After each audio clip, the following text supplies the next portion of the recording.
Welcome to the Personal Development Mastery Podcast.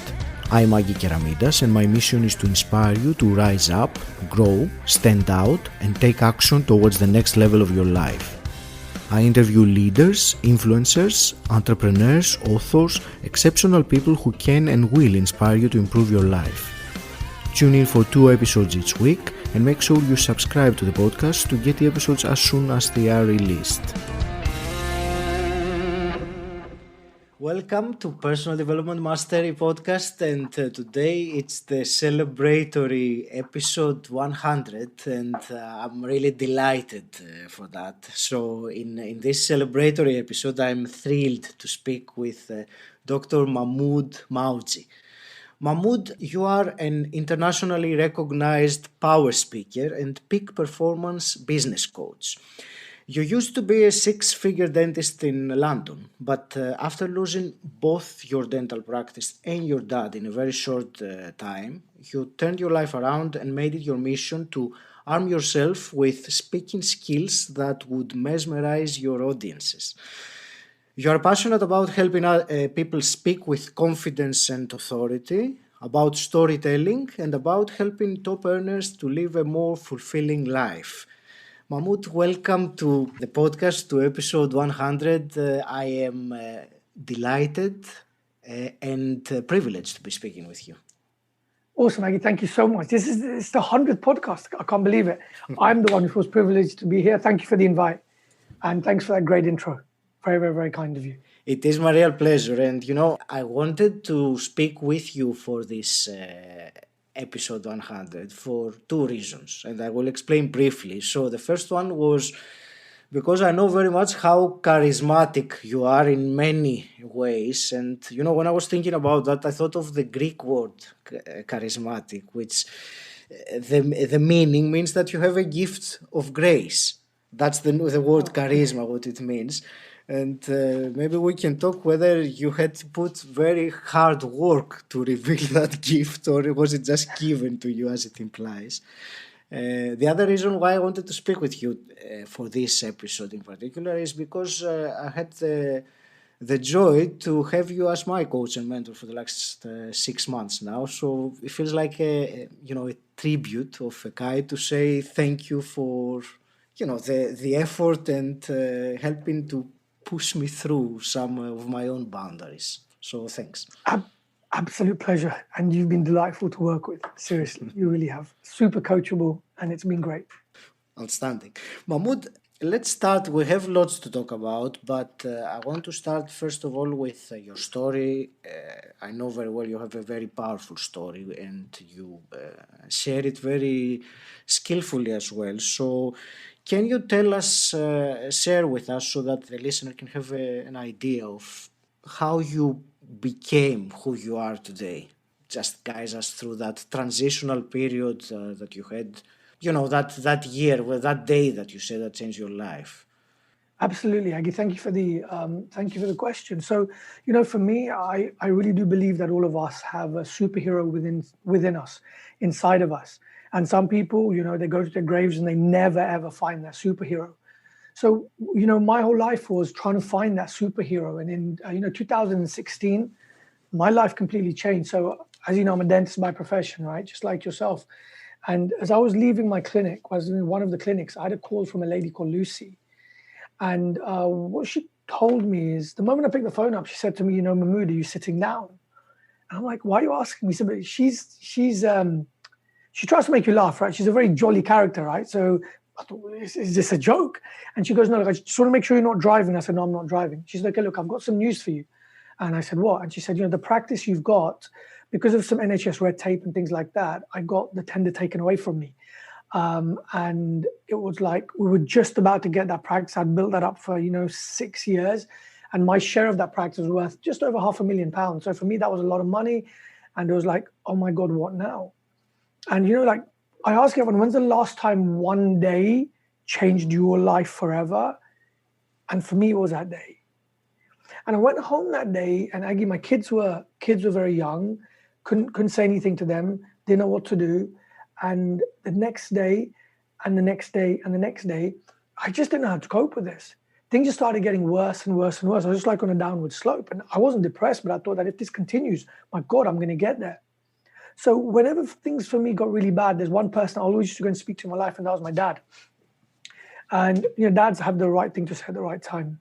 And I went to speak to my dad, and my dad always had the right thing to say at the right time. And he goes to me, look, Mahmood, whatever you're going through right now, I'm going to give you 3 bits of advice. I'm like, okay. And he said, number 1, never, ever, ever give up on your goals and dreams, right? So no matter what's happened, just keep going where you're planning to go. He said, number 2, never stop serving people. Because the more people you can help, the more will come back to you. And number 3, that he said the dots will connect down the line. Mm-hmm. And what Dad meant by that is like, some of us, we've gone through such bad experiences, Aggie, right? And we think it's the worst thing ever. But later on, we realized that was the best thing which happened to us, right? Because that was part of our journey. So that's what Dad said, the dots will connect. So mentally, emotionally, I wasn't there. So I didn't know what to take by what Dad said to me. For that, it was like, I didn't know what I wanted. And so as I was leaving, my dad gave me a book, and the book was called Habits 101. And I went home and I read that book, and what that book showed me is the 1% of the 1% of people, the people who've made it really big, people who've done really well, what they've got in common is they've got a daily habit, which they do every single day, early in the morning. It's normally related to their health. So I said, look, what can I learn from this time? Like, what can I do? What can I take from this book? How can I apply it to myself? If I want to be this person, and right now I'm not there at all, what do I need to do? So I said, okay, what if I do what they do? What if I started something in the morning every single day? And I said, look, what can I do? So I used to run, right? And some of the people maybe listening to us right now, they may run, but I never used to run every day. But I said, from tomorrow, right, this is January 2016. I said, from January, from that day, I'm going to start running every single day. Okay. And so I was out in the morning between 5 and 6 a.m. and just out. And just guess how it felt, right? You think it feel amazing, but it was tough. It was horrible. It was cold. It was snowy. It was rainy. But then what it allowed me to do is, as the days went on, it allowed me to focus on me. It gave me some me time. It allowed me to just put my life into perspective and think, where is everything going? So over time, what I realized is that I found my coping mechanism. So whatever you throw at me, I had a way to cope now, that I knew that if I can run in the morning, I can cope with anything. So I threw it out there in the world, right? I said, world, God, chuck me any problem you can, and I can handle it, right? Because I've got my coping mechanism. And what happens when you throw something out there in the world? The world replies, right? So I remember it was the 10th of May, 2016. It was a Tuesday afternoon, and my mum phones me. She doesn't normally call me because I'm at the clinic. So she called me and said my dad had been taken to hospital. So see, my dad was a speaker, but since January, he wasn't able to speak. He had a bad cough and it wouldn't go away. We'd just been to the consultant, and the consultant said, look, come back in summer, things will be okay. They're running some tests. So I turned up at the hospital, and my dad's lying there on a hospital bed. He looked well. He had an oxygen mask on him, but he looked well. So that's it. Didn't think much of it. Evening comes, and it's just me and my dad in the room. My mum, sister, and wife had gone home to get my dad's stuff. And the consultant walks in. Right? And I remember this consultant clearly. Right? The guy looked like he was 194 years old. He looked like flipping Yoda. And he comes into me and he says, Mahmood, what do you want us to do? And I'm like, I've no idea what you mean. He raised the voice, he said, Mahmood, what do you want us to do? And I said, I don't know what you're talking about. And he said, come outside. And he pointed outside, and we took this walk. And it was a short walk, but it seemed like it went on forever. And as we went outside, he looked at me in my eyes, and he said to me, Mahmood, I need to tell you something, but I'm not sure how to tell you. And I'm saying, look, just tell me what's going on. And he said, look, Mahmood, we can't explain why this is. Your dad's become a very sick man. We have no idea how and why, but something's happened and he's become very, very, very sick. And there's some times when you need to call your loved ones, your dear ones, your near ones. He goes, this is that time. So I'm like shocked, right? And have you ever felt that time where you've come out of your body and you're looking at yourself? And so for me, I'm thinking, oh my God. And I called my mom, my sister, my wife, and I explained to them that we could be losing the rock of our life. And I went home that day, and all I knew how to do was run. So I put my trainers on that night, and I just ran and I ran and I ran. And what the running allowed me to do is the running allowed me over the next few days to focus on my father rather than on me. And I remember it was the 15th of May, 2016, right? Sunday morning, I woke up. And have you ever woken up sometimes and something just doesn't feel right? You don't know what it is. Yeah, but just something, yeah. So I went for a run. I dashed to the hospital. The nurse said to me, Mahmood, I'm happy you've come in. Dad hasn't had a good night. Right. So I walk into the room, my dad's got a CPAP mask on him, right? So really fast air blowing on you. Dad can't say a thing, but he goes, get me a piece of paper and a pen. So I got my dad a piece of paper and pen, and what he writes on there changed my life forever. Dad writes on there that, Mahmood, it's my time to go. And I'm like, no way, Dad. Look, it's my time to go and meet God. And I said, no way. I said, Dad, there's so many things that we haven't sorted, so many things we've got to talk about, so much unfinished business. And he goes, no. And he goes, this ain't the time for that. Sometimes we put things off for tomorrow. Right? We've all got things, right? I'll do it tomorrow, I'll do it tomorrow. And some things are really important.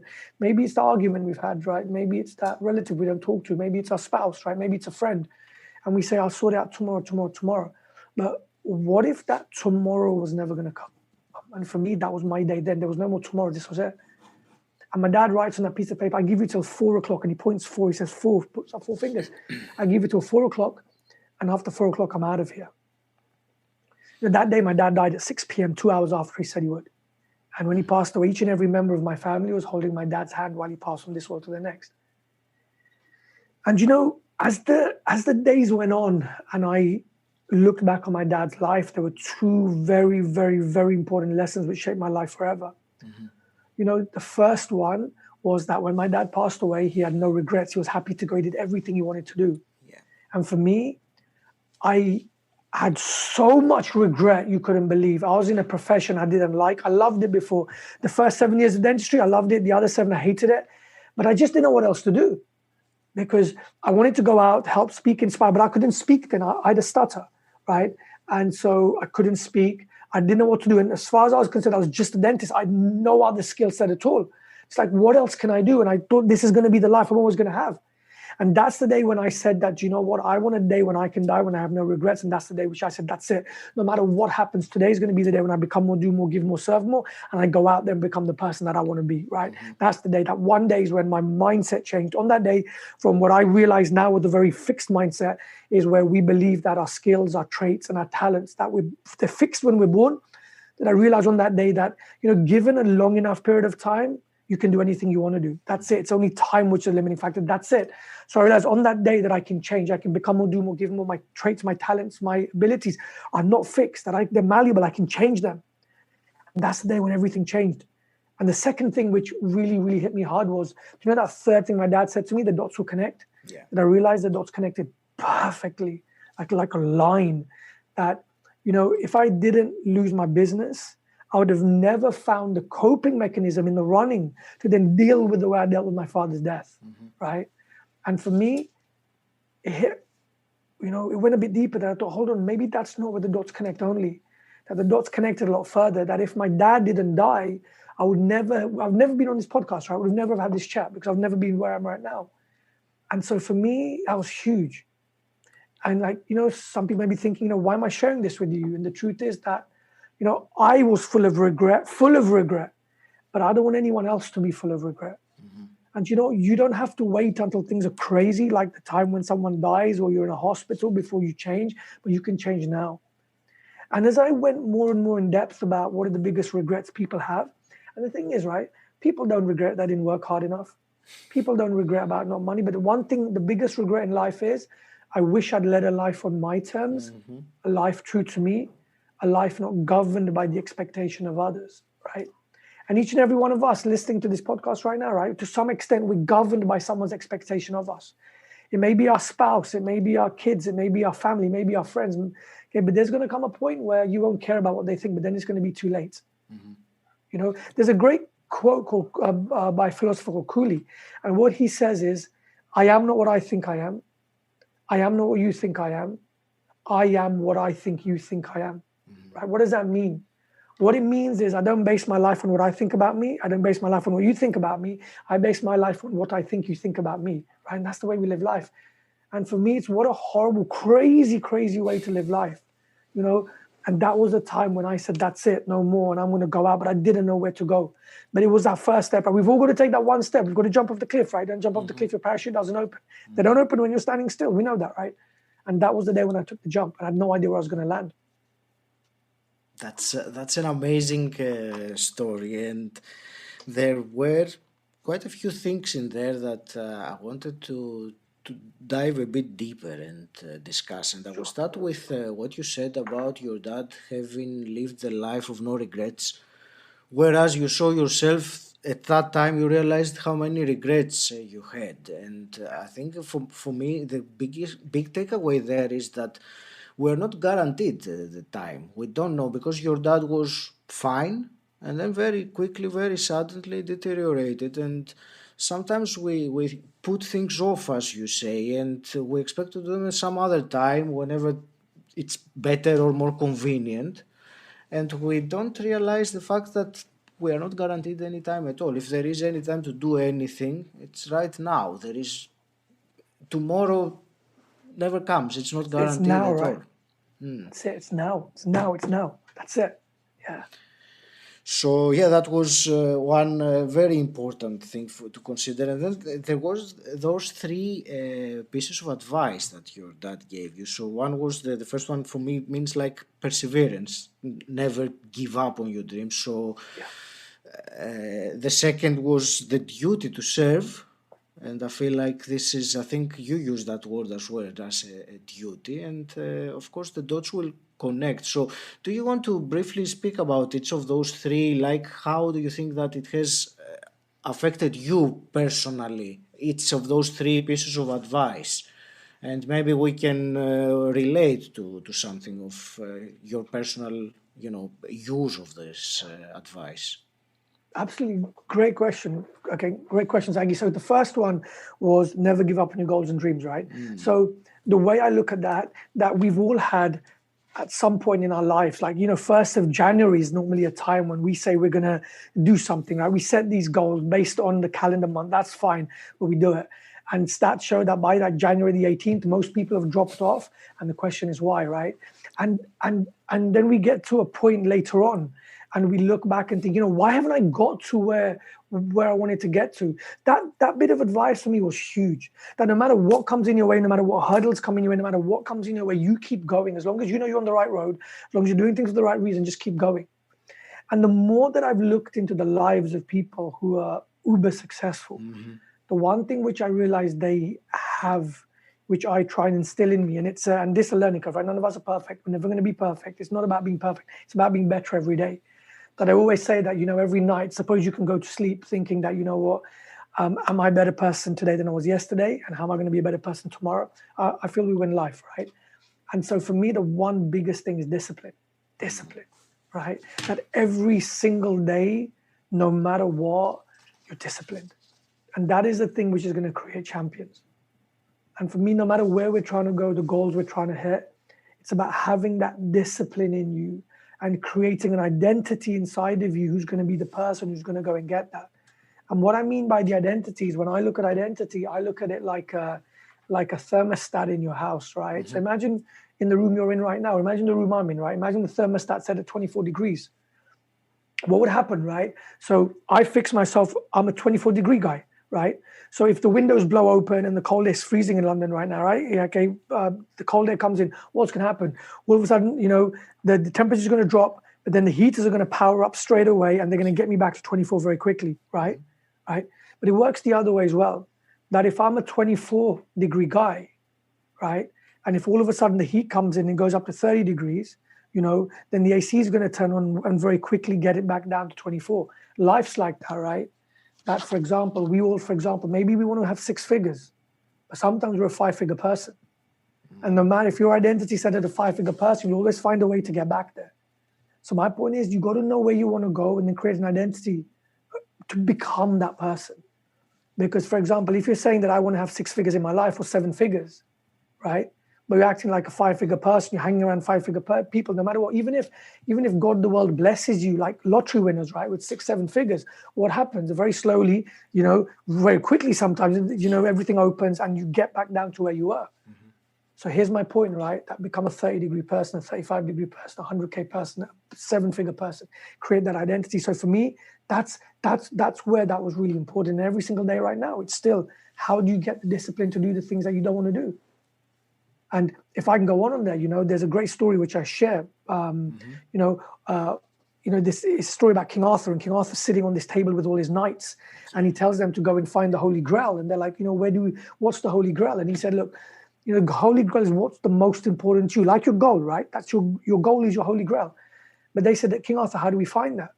And he goes, go into the forest, and you'll find it in the darkest part of the forest. What does that mean? It means that you're only going to get the things you want to do, where you want to get to, by going to the darkest places of your life, the place you don't want to go. For me, it was my voice, it was my stutter. I didn't like the way I sounded, and I had a stutter. And people used to take the mick out of me when I was younger. I got it was horrible. And that's the place where I knew that I needed to go to be able to get to my goal. So looking back right now, when I look back on that first point, that's what it's all about. It's about discipline. It's about not giving up. Mahmood, did you know that this thing at that time, that your path of growth would go through this stutter that you had to go through that, smash it? Or did you discover that later on? I had no idea. All right. Okay. But now looking back, the one thing which I know, and not just for me, but for clients and everyone, your greatest gift comes from your greatest pain. Okay, so I ask you, right, what's the greatest pain you've been through in your life, and how have you come through that? Now, that's your duty now to go and help other people get through that. So for me, my biggest pain was the fact that I couldn't speak, that I had a stutter, that people used to take the mick out of me when I was younger, right, all the time because of that. Teachers as well. Doctors have said it's impossible to get rid of your stutter if you had it for 2 years. And I had to get through that. I had no choice. Because if I didn't get over that, I'd be coming to the world with my hand out, right? And that's no way you want to come into the world, right? And I said that if I want to go on this path, and I have no idea where this path is going to take me, right?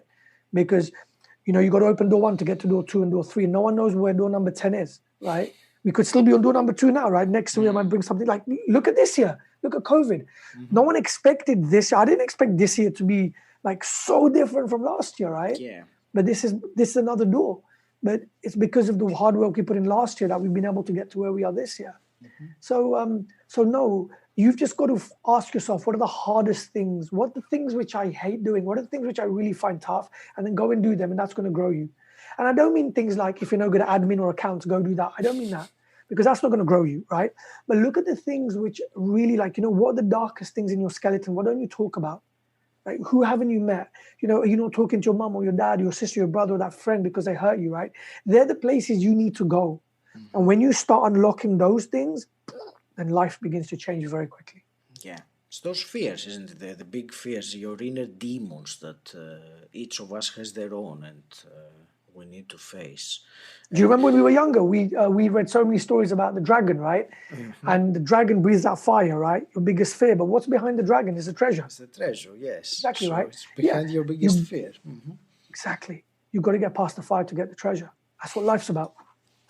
Yeah, and unfortunately many people, very well, they just avoid that fear and pretend that it's not there, and they live their life ignoring that fear. There is one thing you were saying about discipline now, and I think inevitably I want to ask quickly, I know it's a very big topic, but what's your thoughts on morning routines and that first hour of the day, and maybe share something that is probably unique to your morning routine that might benefit someone by listening to it or implementing it? Okay, great question, right? So it's off topic a little bit, but since you were talking about topic, discipline, right? Yeah. I think one of the best ways of showing my discipline to myself is by sticking to my morning routine, no matter what, because that sets me for a day of discipline. Yeah. If I start my day with discipline, it's going to go like that. If I break it in the morning, then the day is not going to be the same. 100%. So this is the way I see it, right? That when you're on this path to grow, do more, become more, and you're hitting your biggest fears, every day is like a war, right? You're going out to war. When you wake up in the morning, it's like you have no armor on, and you're someone going into battle without any armor on. And if you go into battle without any armor on, what's going to happen? You're going to get killed very quickly. The idea of the morning routine is to create that emotional, that mental armor around you.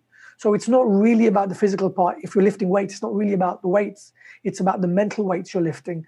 And that's what the morning routine is all about. So I'm like, if you can create such a powerful morning routine, which puts your mental armor on, then you will be able to go through the day in the best way possible. Mm-hmm. My morning routine, I wake up in the morning and I go for a run, right?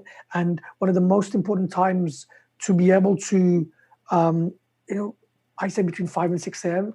is the best time to wake up, even before. So I used to have an issue of getting up at 5 o'clock. I used to find it very, very, very difficult. And so then it's like, okay, if I'm finding it difficult to wake up at 5, the reason is because there's too many people in my life who are waking up after 5. So that's why it's easy to wake up after 5. So what if I get a new friendship circle? So I started hanging around people who wake up at 3, right? And then all of a sudden 5 became quite easy, right? And it's like, it's this, that, that 5 seconds in the morning, alarm goes off, you're out of bed. No hesitation, right? You're there. So for me, it's about, that first half an hour of your day. Science has shown us, right? That your mind's working in a totally different way in the first half an hour of the day. Yes. And so like in your first half an hour, if you have an argument with your wife, you're going to have a bad day, or with your spouse. Or you wake up and you bang your head and you think, oh my God, it's going to be such a crap day, right? It does go crap. So the thing is that how can you create the most amazing morning routine?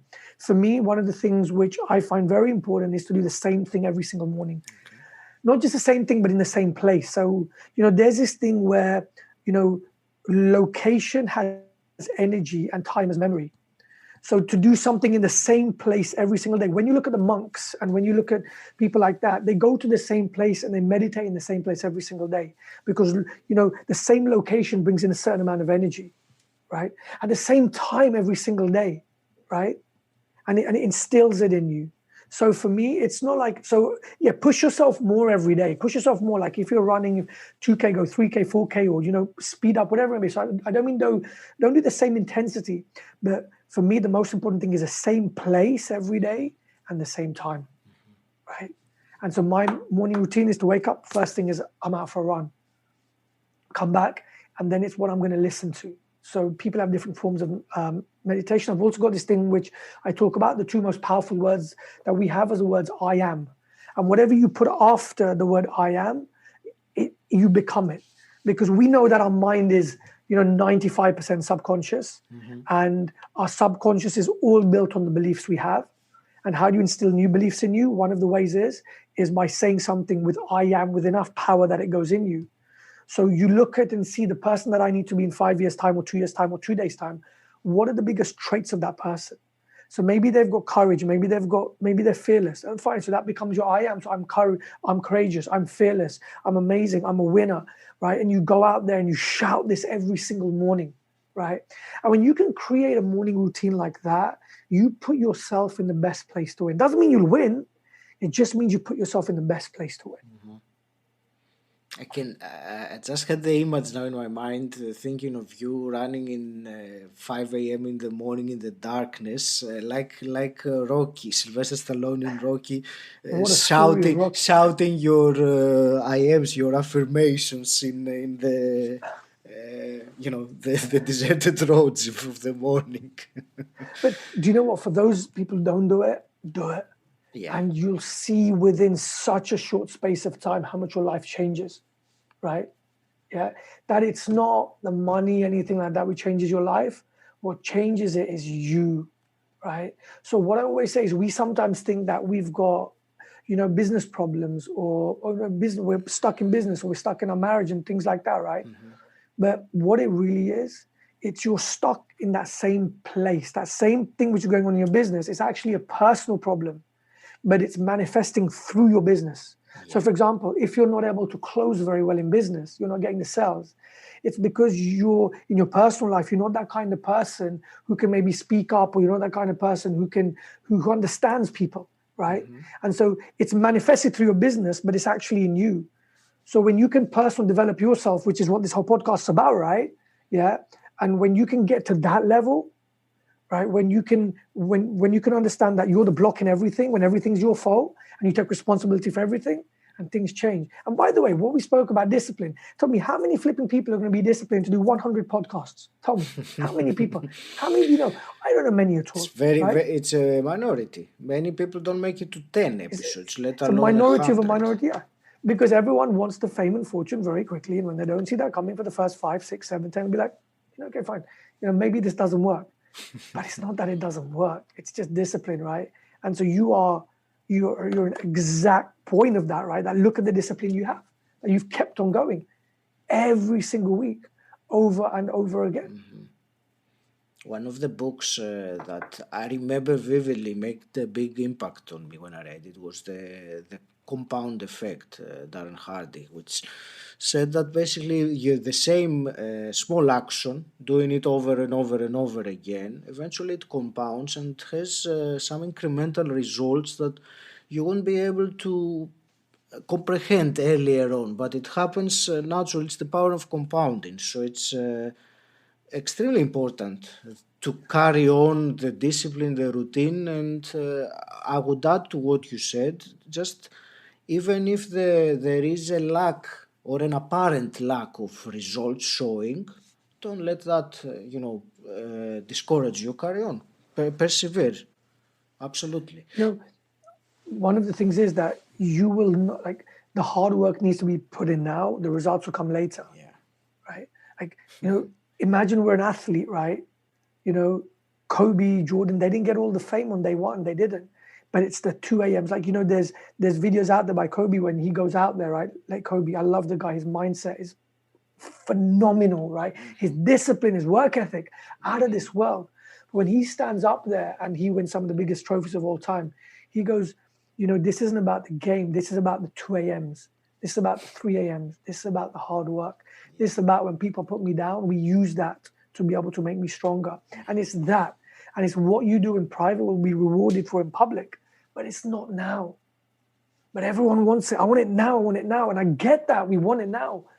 But coming on to that, when we talk about, mindset, I say one of the biggest belief systems you need to have, one of the biggest things you need to believe, that all the hard work that you put in now will be paid back later on. And if you can live by that every day, you'll be able to do it. But if you want the reward for what you're putting in today, it's like anything. Like, okay, yeah, so you're a very fit guy, right? So you look after yourself very well, right? Your figure, your body shape, your weight isn't because of what you did today. It's because of what you've been doing for the last 2 years. But it's a cumulative effect. Like your bank balance, our bank balance right now isn't because of today. Our bank balance today is because of our actions over the last 2 years, right? If you want a better bank balance in 2 years from now, it starts today. Yes. But you'll see it in 2 years' time, right? It's always a lagging, like the results are always lagging from what you've done. Same thing, right?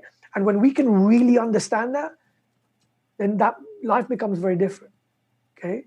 So many people out there, right? They want to, oh man, I wish I could make, 6 figures on Bitcoin or something. Well, then start today. Start today, right? You can't say that in a year time and hope you have it on the day. It's not going to happen like that. You've got to put something into place from now. And everything, all the results in your life, be it in your marriage, be it in your personal development, be it in your business, be it money, is all a lag. It's all lagging. It's a lagging indicator of what you've done in the last few years. There you go. So you start today. And that's what you've done, right? You've put this podcast out. We're number 100 right now. You have no idea where this is going to be next year. You can be one of the top podcasts in the world next year, right? You could get a 7-figure, someone buys it for you for 7 figures like they did for Joe Rogan, right? Yeah. You have no idea. But just like Joe, what did he do? Again, same as you. Discipline. Didn't expect anything early on. He did it because he loved it. Did it because he wanted to. It wasn't because of the money. Yeah. Same here. And thank you for comparing me to Joe Rogan. That's cool. And when Joe listens to this... I wanted to ask you one more thing, and then I want to ask you to carry on with that story. But there was one other thing, and it was something about never stop serving people, that duty to serve. So, do you want to share your thoughts, or how that piece of advice helped you in what you're doing, or how did it feel different afterwards as implementing it?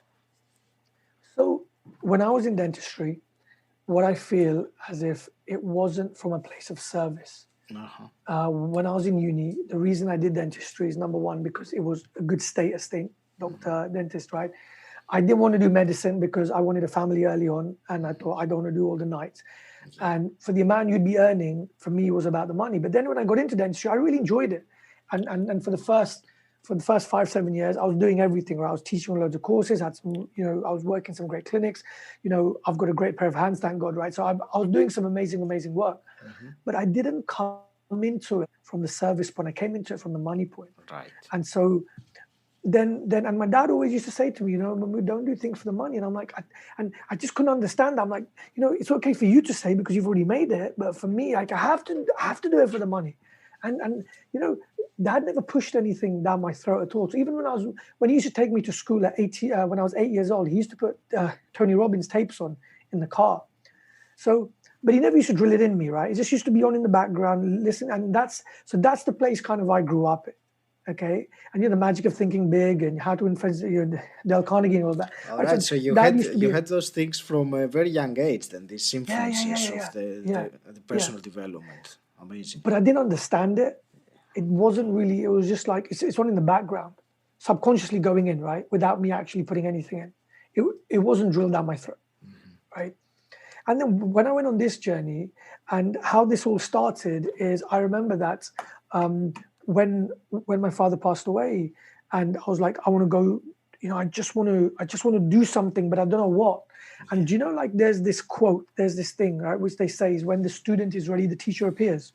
Right, fine. So I was ready, right? Who's this teacher going to be? And I remember driving down the street, and there was this big quote on the board, on a billboard, and it was by Gandhi, right? And then what this quote said is, you will find yourself when you lose yourself in the service of others. And I was like, is this speaking to me? Like, did they put this up just for me? And I'm like, what is it that I can do? How can I serve someone? Because maybe that's my path, because everyone's told me this in the past. And I'm like, what am I great at doing? And I said, okay, I'm good at dentistry, but no, I'm not even going to go down that road, right? Not at all. But what am I great at doing? And sometimes we can't see our own greatness. Like, we think it's just normal because that's the way we are. Some people's gift, your passion could be baking cakes, it could be cutting grass, it could be whatever, right? But we don't see it. And I realized what I was great at doing was running, because I did that and I did it every single day. But what running allowed me to do is allowed me to build up mental strength through physical strength. So I said, what if I could teach people that, right? And then I came another quote saying, plant seeds under whose shade you do not expect to sit, right? And then what does that mean? It's about self-sacrifice, right? It's about serving others without wanting anything back in return. And I thought, what is it that I can give people rather than anything in return? So I said, okay, look, we've got to, what if I can teach other people how to get mentally fit through physical training? So I looked at my community and the Asian community, and I said, well, let me put a fitness class on for you, right? What do I know about fitness? But I know this because I've done it. 5 sessions, no charge, turn up on a Sunday morning on 15 people. And people said to me, you know what, Mahmood? Asians not interested in health. You probably won't get 15, you probably get 5. People are going to be like that, right? Sometimes people are generally negative, but some people just can't see what you're seeing and they think they're being helpful, but actually not. And I said, what? I don't even care if I don't get 5. I just wanted 1. Because I knew that I couldn't change the world through one person, but I could change the world for one person, right? I like that. If I could change the world for one person, then it'll be like, wow, I've actually made a difference on this earth. The thing is, we got 15 people right away. And then, so we opened the doors and I started these classes. But then I said, hold on, if I really want to grow, maybe I got to go to my darkest place in the forest. And what's that? Speaking, right? So I said, rather than just teaching them how to run and get fit, what if I could give them a talk? I said, okay, fine. What I'm going to do is I've got 15 people. I've got an audience now, right? I've never had 15 people in my life listening to me, right? So now I've got an audience of 15 people. They're going to listen to me, right? So now they'll listen to everything I say to them because they're here, right? They can't go anywhere. So they'll obviously listen, yeah? So I'm like, what if I give them a pump talk? So what if I give them a really heavy motivational pump talk just before they start exercising with me? All right. I said, okay, fine. Yeah. So I used to give them a 10-minute talk on a Sunday morning, but I used to prep for it for 8 hours on the Saturday, right? So while the kids would go out, my wife would go out, everyone would do everything. I'm like, no, I need to prep for this in every single, just like your podcast, right? Discipline. Like, I had no idea where this was going to go. No idea. Nothing was for money, right? But I just knew it was going to grow me. And for 1 year, every single Saturday, I spent 8 hours okay, prepping for a 10-minute talk. And I used to go in, and you can see it on YouTube, right? The first ones, I've got this clipboard with me like this, and I'm reading from it. And then by the end, it's all changing, right? And then I was actually going to get rid of those videos. And my wife goes to me, don't, because it shows your journey. I'm embarrassed at these. She goes, it's fine, keep them there. So I have. And then that's how everything started. And then I started speaking there. And I started putting those talks out on Facebook, Instagram, and YouTube. And people started watching them. And I started getting invites from other people, not just in the UK, but around the world, saying, why don't you come and speak for us?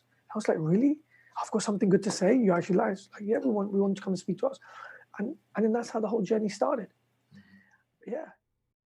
Thank you for listening to this first part of the conversation with Mahmood Mawjee.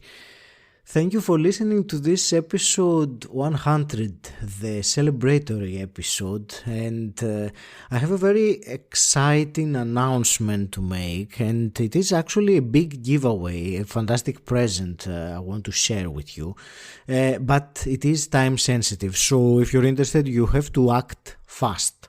So everyone who gives a 5-star review or shares the podcast on their social media during the week of the launch of this episode, so until the 21st of February, that is. So everyone who gives a 5-star review or shares the podcast on their social media will enter a raffle to win a free 60-minute coaching session with Mahmood and myself. So write a 5-star review or share the podcast on the social media, and then message me either on social media or email me at 𝗬𝗶𝘆𝗀𝗲 and tell me that you've done it, and you will enter a raffle to win a free 60-minute coaching session. But hurry, because this only is valid until the 21st of February. Thank you for listening. If you enjoyed it, please subscribe and rate Personal Development Mastery on Apple Podcasts, and also share this episode with someone who you think will benefit from it. If you want to become part of an exclusive community, gain access to unique content, and at the same time support this podcast, then become my patron. The link is in the show notes, or you can type bit.ly/pdmpat. If you want to know more about what I do and how I can help you, join my Facebook group Personal Development Mastery. Again, the link is in the show notes, or you can simply type bit.ly/pdmgroup. And until next time, stand out, don't fit in,